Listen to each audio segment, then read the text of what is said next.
여러분 안녕하세요. 오늘은 저와 함께 청정자연을 간직한 나라 우루과이를 알아보겠습니다. 저는 2011년부터 2014년까지 주 우루과이 대사로 일했던 최연충입니다. 우루과이는 사실 우리가 잘 모르고 있는 나라입니다. 여러분은 혹시 우루과이 하면은 어떤 게 제일 먼저 떠오르는가요? 그렇죠, 축구.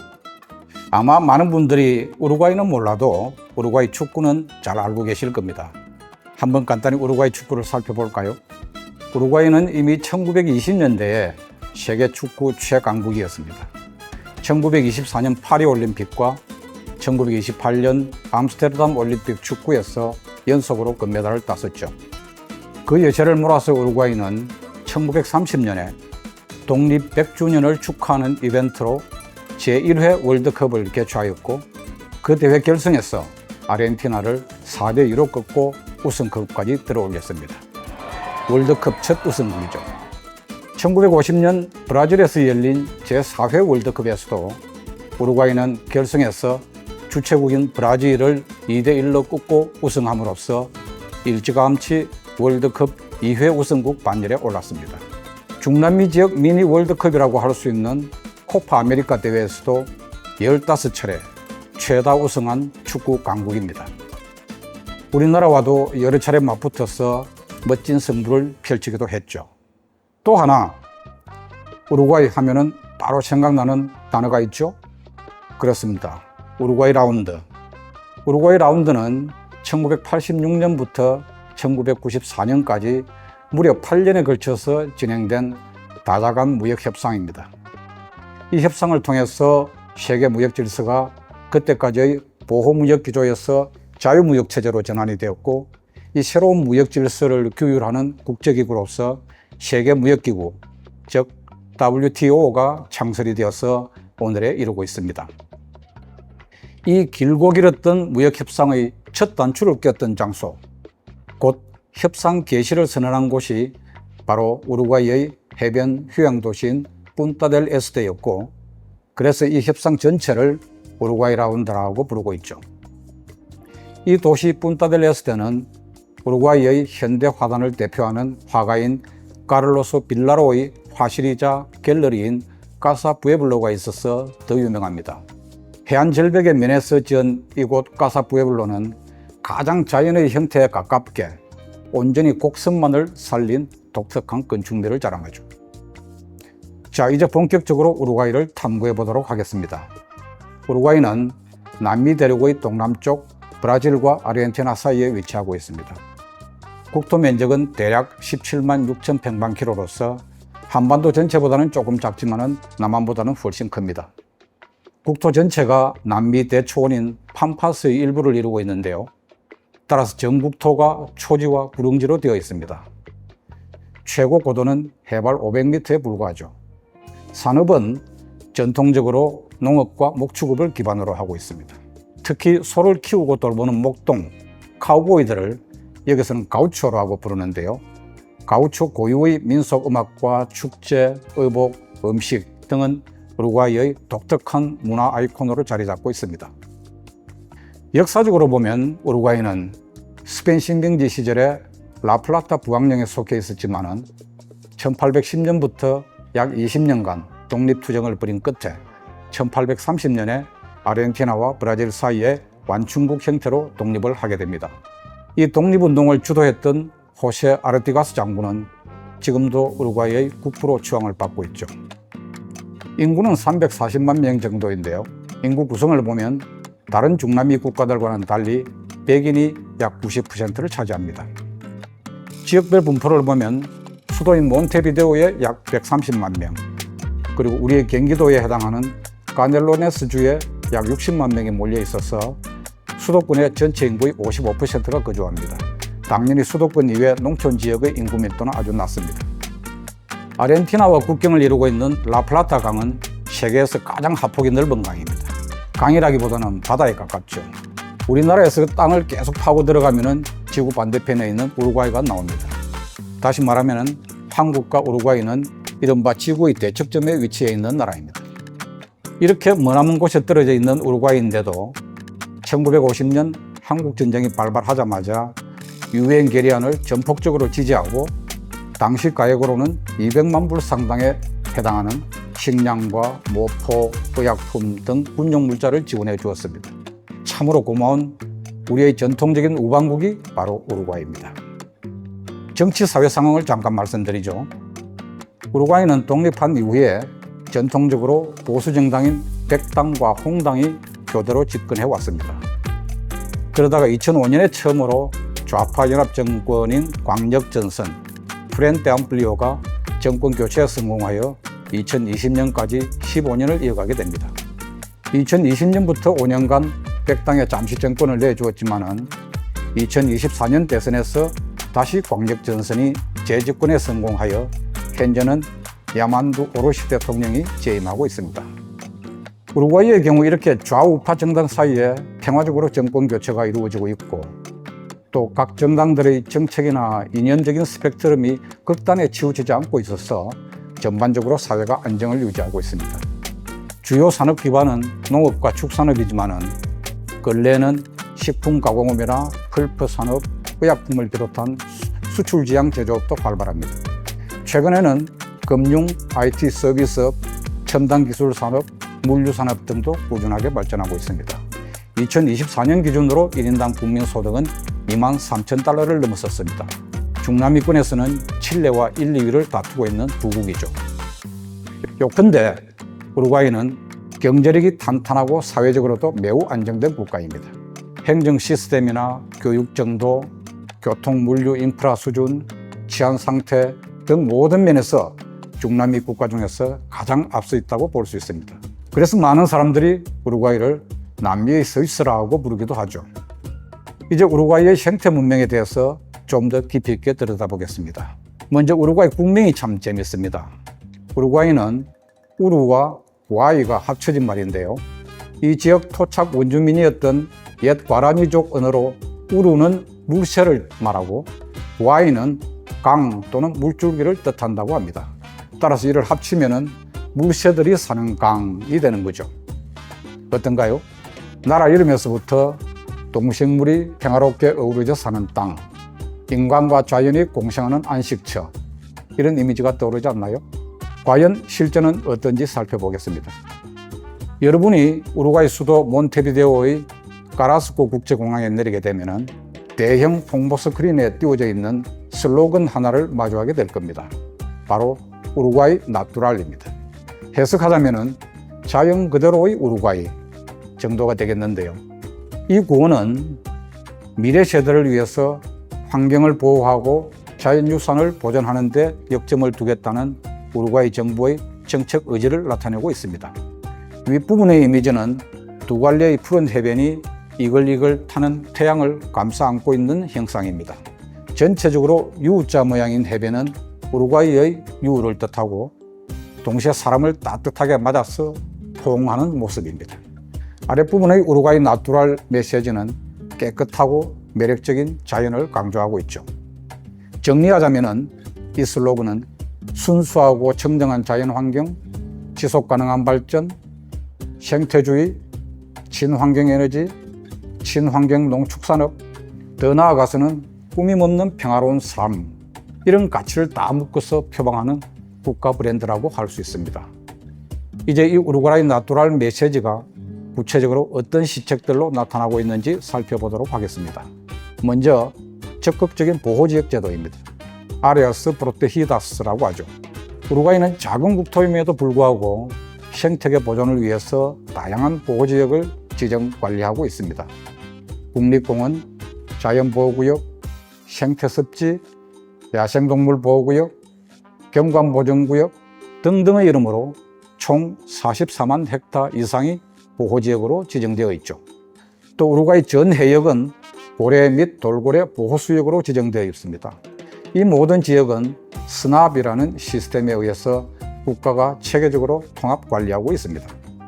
이 보호지역 중에서도 세계인에게 사랑받고 있는 생태관광지인 까보 볼로니오 자연공원을 잠깐 소개해 드리겠습니다.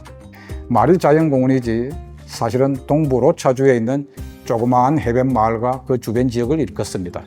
그런데 이곳의 특징은 문명과 완전히 단절된 곳이라는 겁니다.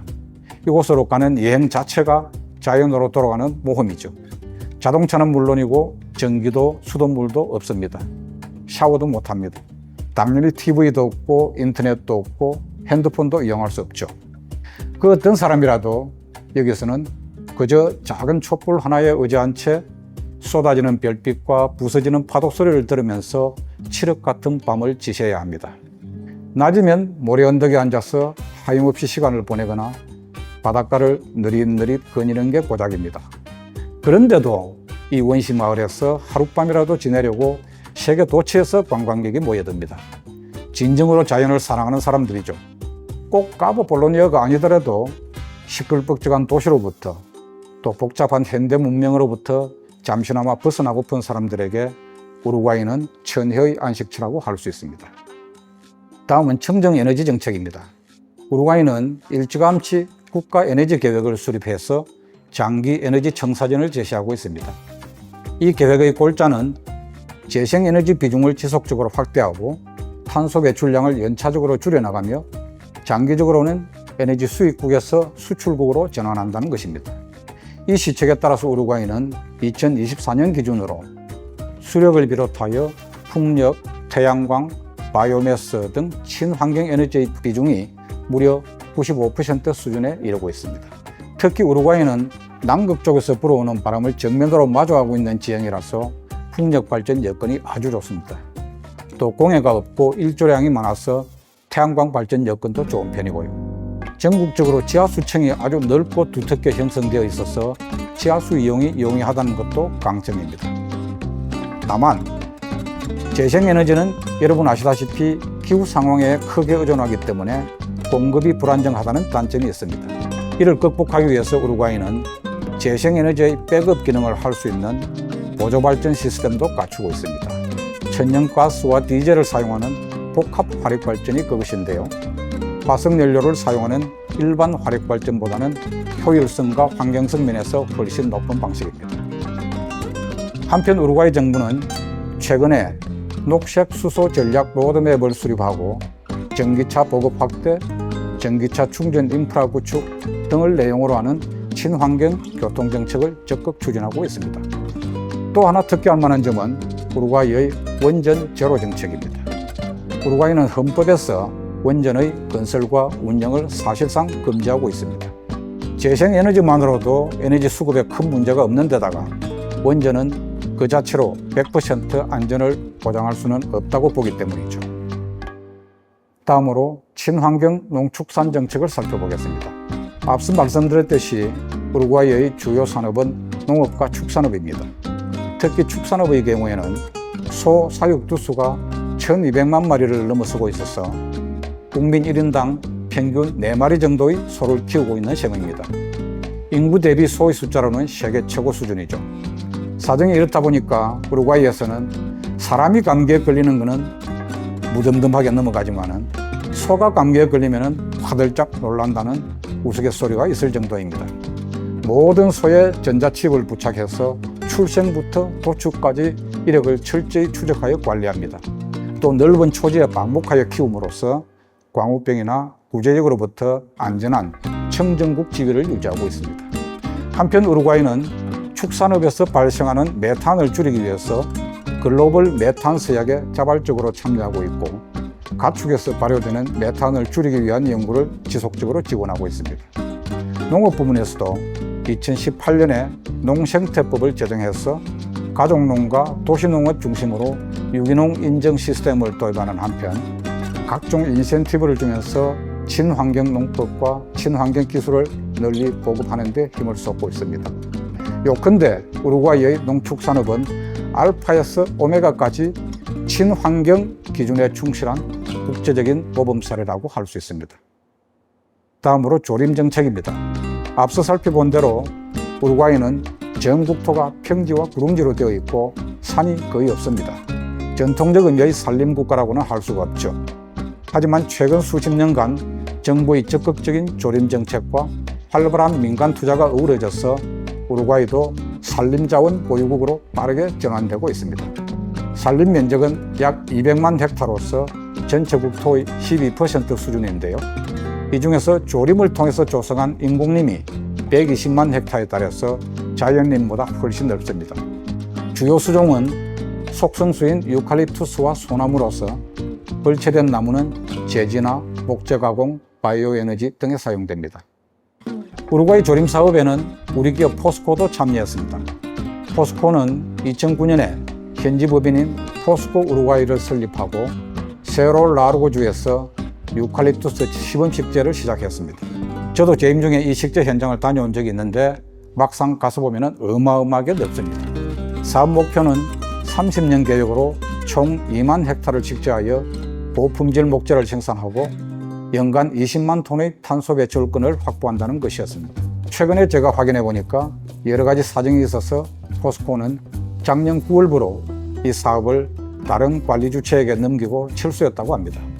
양국 간 협력 증진 차원에서도 의미가 큰 투자였는데 많이 아쉽게 되었습니다. 자, 지금까지 생태 문명 국가 우루과이의 면면을 살펴보았습니다만은 끝으로 생태 문명의 가치를 설파하고 생활 속에서 몸소 실천해 오신 위인 한 분을 여러분께 소개해 드리고자 합니다.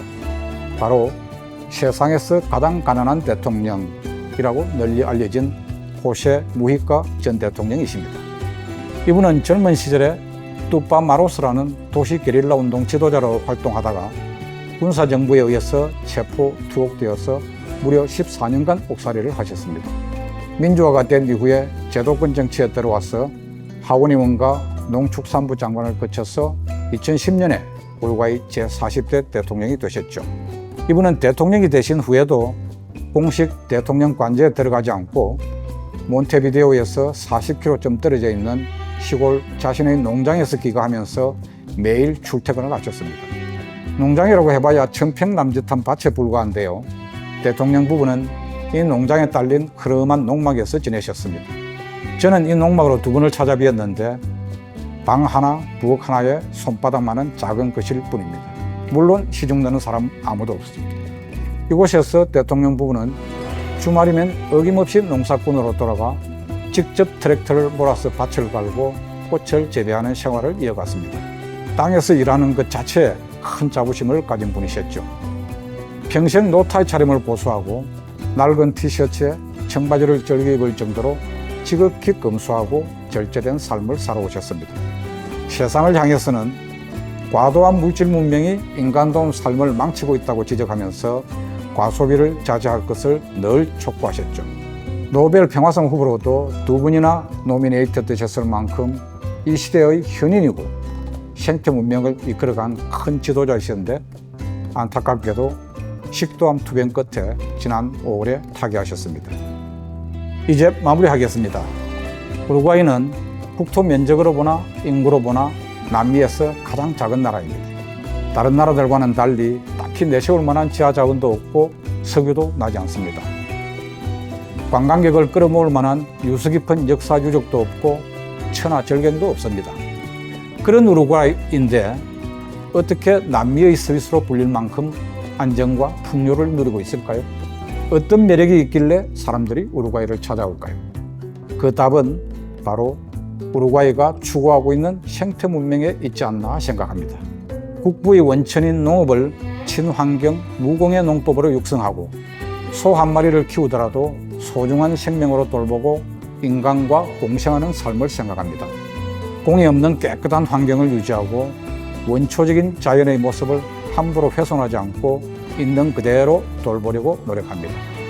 경제활동도 산업활동도 환경을 염두에 두고 사려 깊게 접근합니다. 그런 우루과이 사람들의 마음과 태도 그리고 정부의 정책 의지를 함축적으로 나타내고 있는 것이 바로 우루과이 나뚜랄입니다.